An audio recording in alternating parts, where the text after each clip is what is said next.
topic that has been given to me of pre-op evaluation for phakic intraocular lenses. These are the series of tests apart from the common examination of any eye that you do. The first three which are highlighted in red are the essentials which are necessary for determining the dimensions of the lens to be implanted. That's refraction, the objective and subjective acceptance at 12 millimeters vertex distance, and the anterior chamber depth, and the white to white measurement. As we go along, we'll see how these things essentially determine the type of phakic intraocular lens that you're going to implant.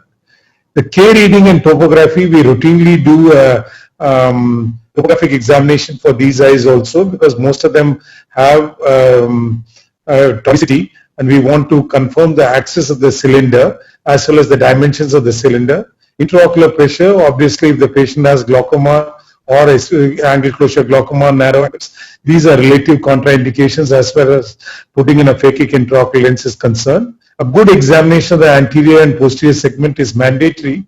Obviously, if there is a certain amount of cataract, especially in higher grades of myopia, if you implant a phakic intraocular lens, there could be rapid progression of the cataract, so you would rather do a cataract surgery.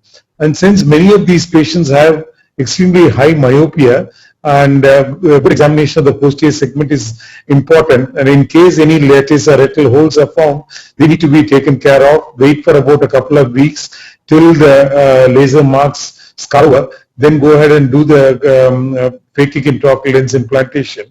And in these cases, you have to be extremely careful. There is not too much of fluctuation as far as the IOP is concerned during the process of implantation of the phakic intraocular lens, because that itself could predispose to posterior vitreous detachment, or even changes in the posterior segment and predispose to a retinal detachment. Obviously, specular microscopy is extremely important when we are doing the very size type of lenses which were implanted in the anterior chamber. And the reason I moved away from the very size was the significant drop in the postoperative period of the endothelial cell count.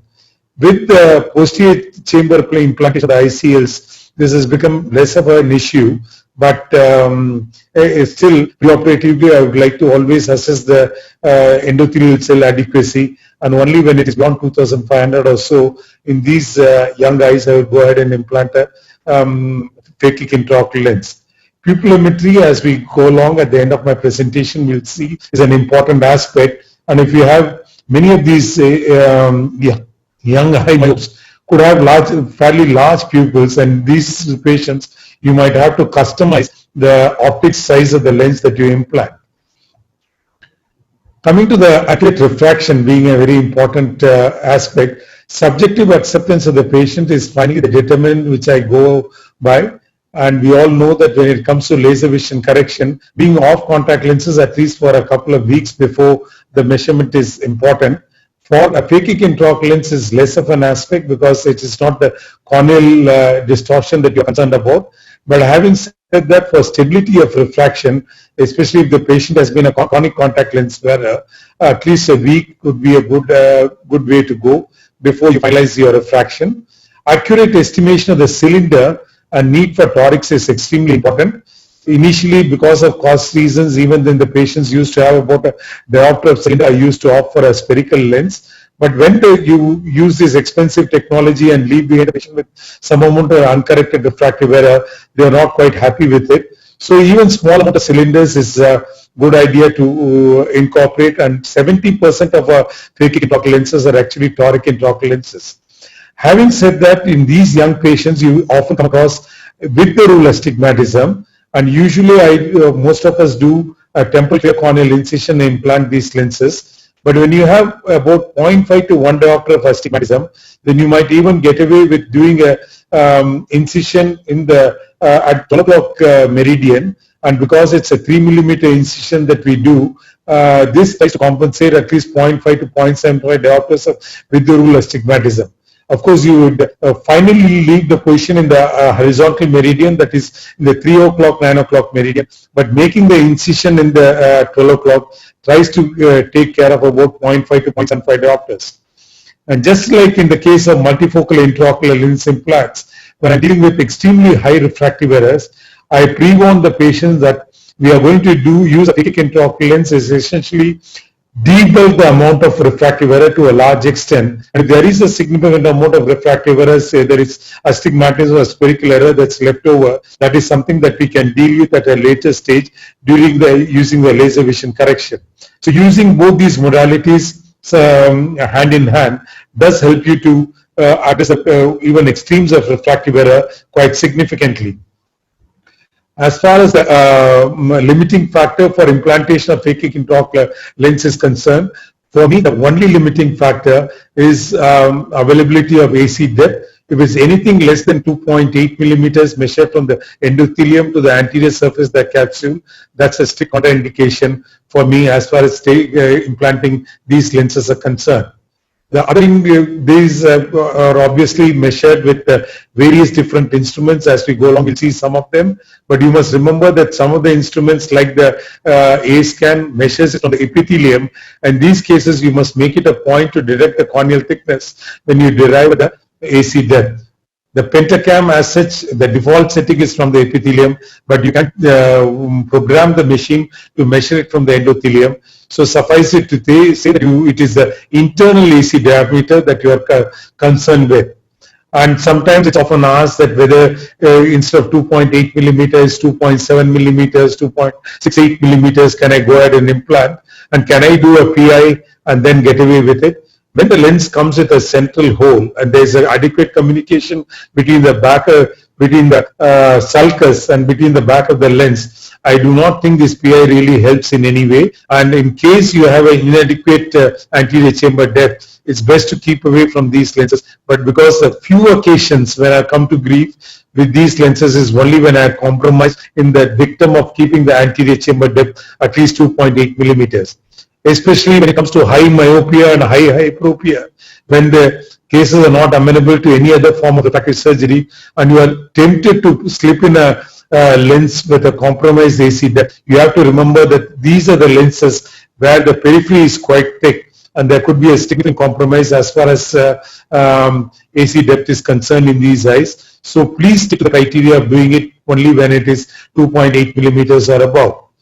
And when it comes to sizing of the ICL or phakic intraocular lens is concerned, I will be using the word ICL purely for the reasons of convenience, but most often I am referring to both the ICL and the Indian lenses in my right through my talk. Basically white to white, AC depth and keratometry. Though often we think it's only the white to white which is important, both the AC depth and the keratometry is extremely important. And most of the nomograms that are used by the companies for determining the size of the ICL to be implanted uses all three factors. Just to drive home the point, normally the size of the implant that you place is about 1 millimeter more than the white to white. That is when in cases where the AC depth is about 3 to 3.5 millimeters.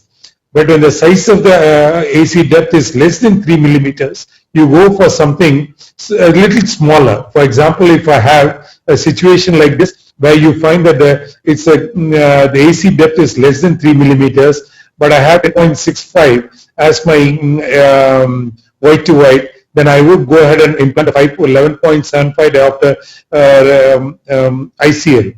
On the other hand, if it's more than a 3.5 millimeters, and if it's a 10.9 millimeter white to white, I'd still go ahead and implant at 12.25. That is, you could go up one step or go down one step depending upon the AC depth.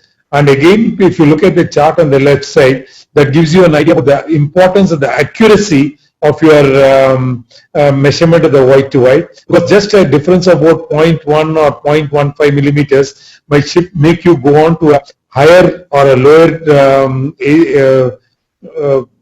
overall size of the ICL, and that would obviously make the lens a little unstable. So it's logical that when you have a smaller anterior chamber, shallower anterior chamber, you go for a smaller lens, and when you have a deeper anterior chamber, you go for a larger lens.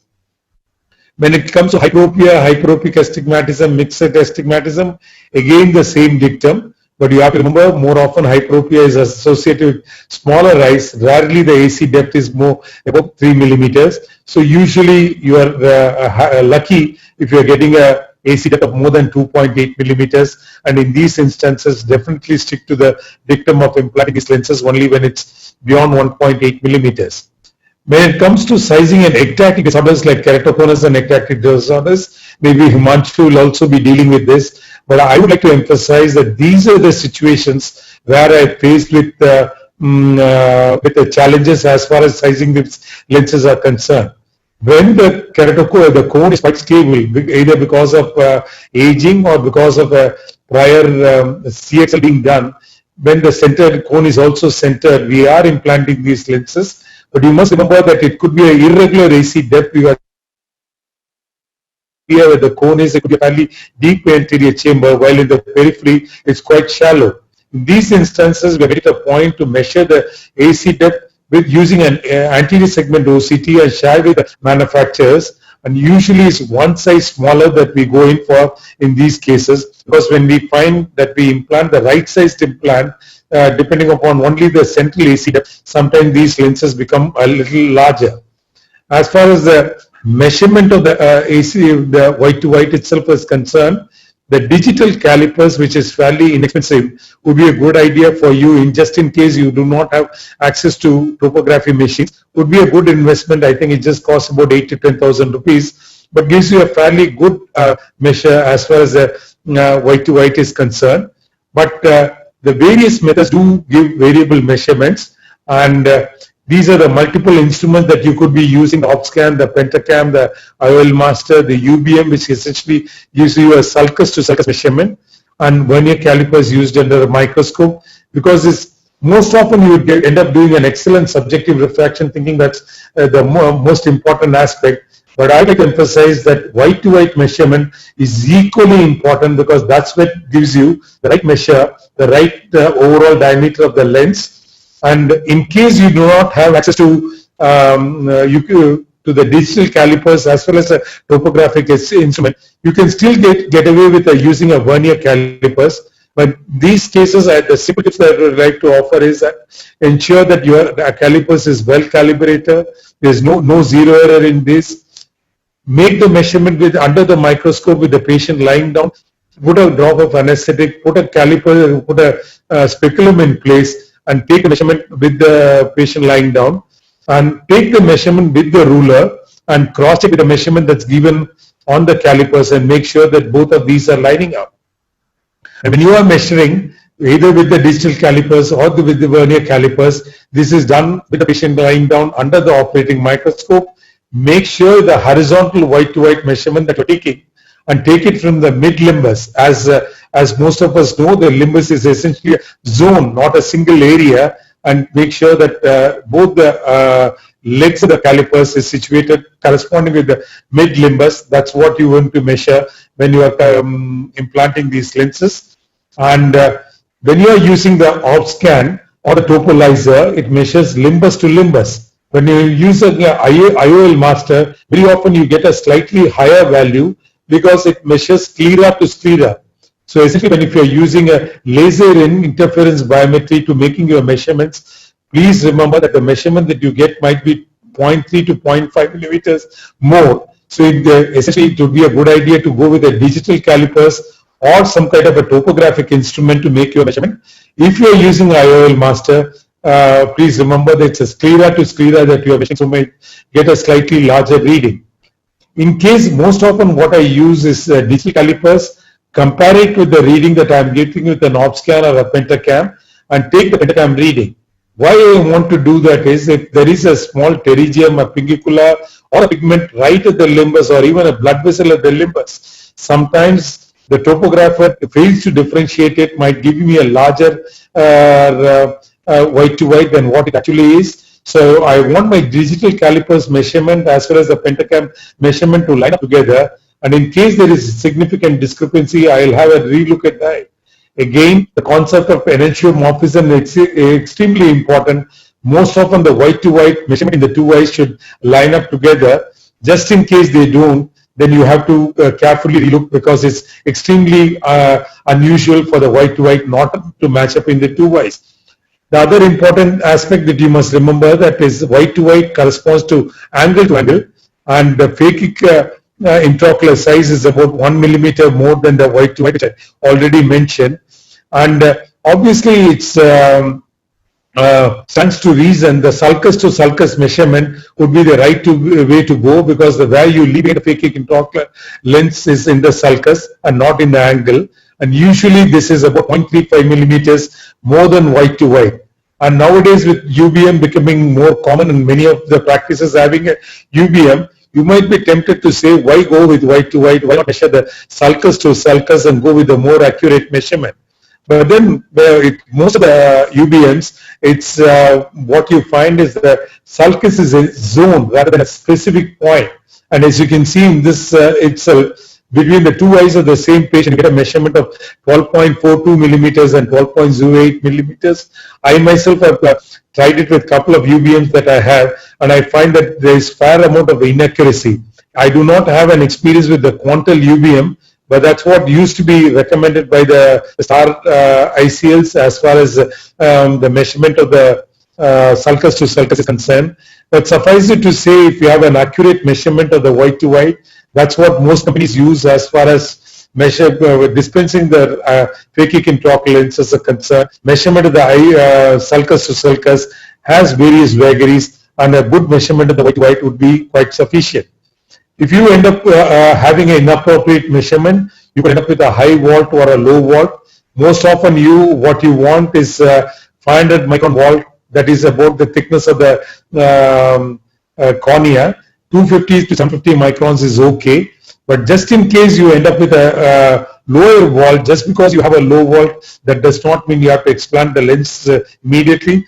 As you can see in the first picture, I have an extremely low vault, but still, as far as the lens is clear, it's you can observe. Again, if it's a localized opacity, in spite of the fact it's a low vault, I would observe. Only when it's an anterior subcapsular cataract, which is becoming significant or seems to be progressive, either you have to remove the lens and the natural lens and do a intraocular lens implantation, or if you are planning to do it when it's an eccentric opacity, which is progressive in the presence of a fairly central natural lens, you could just explant the lens, maybe implant a smaller size lens, larger size lens, and observe these cases. And in case you have an extremely high vault like this which happens when you have a large lens which have been implanted, then in these cases there could be crowding of the anterior chamber. In these cases, as you can see, a YAG iridotomy could be done. But just in case angle seems to be zipping up, then these lenses have to be explanted and a smaller size lens has to be implanted. And finally, as I said, measurement of a scotopic pupillary size is also a good idea, and you could use it various instruments that are available to you, the Colvard pupillometer, the NIDA ARK, the OpScan could be used to measure this. And in these, you'd be quite surprised that some of these young myopes, especially the less pigmented ones, could have even a 6.5 millimeter. The good thing about the phakic intraocular lens is, even if you implant a 5 millimeter lens on the surface of the cornea, because of 1.25 millimeters, which you multiply it, you get an optic zone size of almost 6.25 millimeters. But sometimes, because of the pupils being extremely large, these patients, when the rays of light go to the periphery, they could have problems of dysphotopsia. And in these cases, the EVO Plus, which comes with a larger diameter, and some of the Indian lenses like the IPCL, where you can customize the lens to a larger diameter without really compromising the overall size, is a good way to go. This is just to give you an example that what exactly is the difference in size as far as the EVO and the EVO Plus is concerned.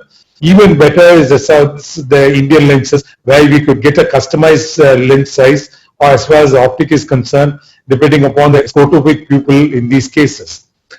To end my talk, appropriate and complete evaluation prior to phakic intraocular lens implantation ensures optimal outcomes. I believe very good, very thorough preoperative evaluation of these patients is as important as the surgery itself for optimizing the surgical outcomes.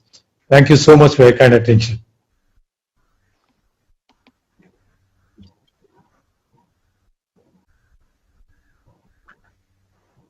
You'd like to unmute yourself, Chitra, or You can hear me now? Yeah. Yes. Yes. So there are a few questions here. Before I have one more question to ask you, is it not technically more difficult if you do a superior incision in some of those eyes with a little with the rule astigmatism which you mentioned? Is one of the questions our attendees have. Let me answer that in the sense that yes, we have got so tuned to doing that from the temporal clear corneal incision. That's what comes naturally to us. But unless the patient has an extremely deep eyeball and a very prominent brow, which is usually not the case because in these younger patients, it's fairly easy. But mind you, as I emphasize, the final position of the lens has to be in the horizontal meridian.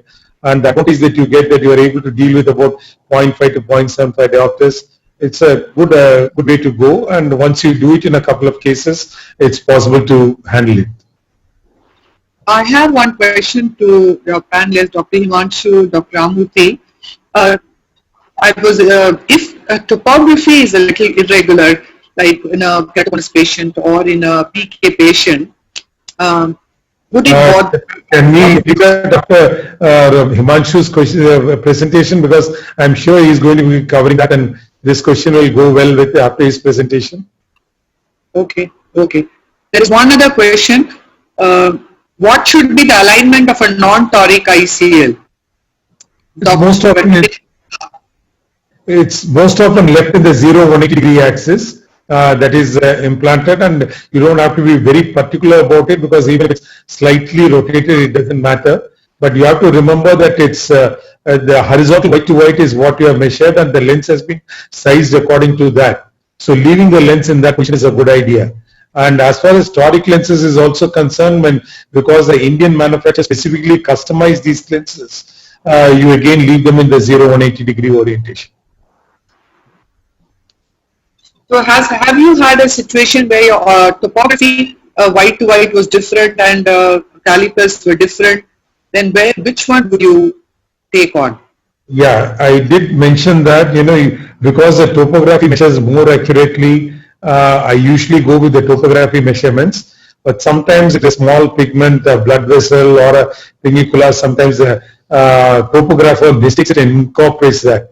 In those cases, if there is a significant difference between the digital measurement and the topographic measurement, I'll take the patient back to the lab, specifically look at the horizontal meridian, make sure that none of these points are there.